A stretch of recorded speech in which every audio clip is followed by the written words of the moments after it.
আসসালামু আলাইকুম ভিউয়ার্স, আশা করি সবাই ভালো আছেন, সুস্থ আছেন।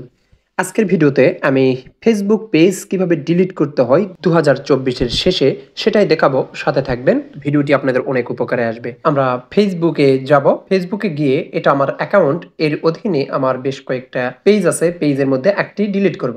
আমরা প্রোফাইল পিকচারে ক্লিক করব। তারপর এখানে আইকন আছে, আইকনে ক্লিক করব। এখানে দেখতে পাচ্ছি অনেকগুলো পেজ, এর মধ্যে টেক ভ্যালি যে এই পেজটি আমি ডিলিট করব। সুতরাং এখানে আমি ক্লিক করব। ক্লিক করার পর আমার পেজটি এখানে শো করবে। পেজটি শো করার পর আমি আইকনে চলে যাব। আইকনে ক্লিক করব। তারপর পাশেই দেখতে পাচ্ছেন সেটিংসে ক্লিক করব।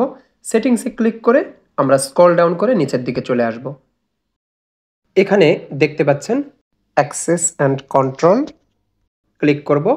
তারপর এখানে দুইটি অপশন, আরেকটা হচ্ছে ডিঅ্যাক্টিভেট, আরেকটি হচ্ছে ডিলিট। যদি টেম্পোরারি আপনারা ডিঅ্যাক্টিভেট করতে চান তাহলে উপরেরটা, আর যদি ডিলিট করতে চান তাহলে এখানে সিলেক্ট করে কন্টিনিউ দিবেন। তারপর এখানে আপনার অনেকগুলো অপশন আসবে, কোন কারণে আপনি ডিলিট বা ডিঅ্যাক্টিভেট করছেন সেটা সিলেক্ট করবেন, তারপর কন্টিনিউ করবেন। আর যদি কোনো কিছুই সিলেক্ট না করেন তারপরেও কন্টিনিউ করতে পারবেন। কন্টিনিউয়ে ক্লিক করব। তারপর এখানে যদি আপনি ডাটা ব্যাকআপ নিতে চান তাহলে আপনার 2 নম্বর অপশন এইটাতে ডাউনলোড অ্যান্ড ইনফরমেশন, এখানে আপনি ক্লিক করে আপনি ডাউনলোড ইনফোতে ক্লিক করলে আপনার ডাউনলোড হয়ে যাবে। তারপর আপনি এখানে কন্টিনিউ যেতে পারবেন।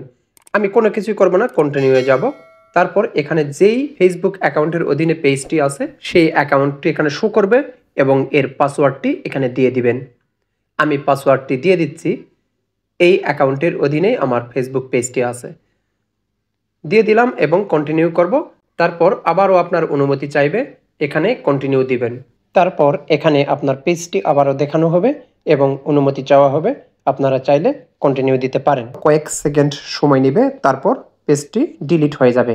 এখন যদি আমি আমার ফেসবুক আইডিতে যাই, তারপর যদি আমি এখানে দেখতে চাই সেই পেজটি আর এখানে শো করছে না। দেখতে পাচ্ছেন টেক ভ্যালি যে পেজটি ছিল সেই পেজটি ডিলিট হয়ে গেছে। ভিডিওটি ভালো লাগলে অবশ্যই লাইক, কমেন্ট, শেয়ার করবেন আর সাবস্ক্রাইব করতে বলবেন না। আপনাদের সাবস্ক্রাইব আমাদের অনুপ্রেরণা যোগায়।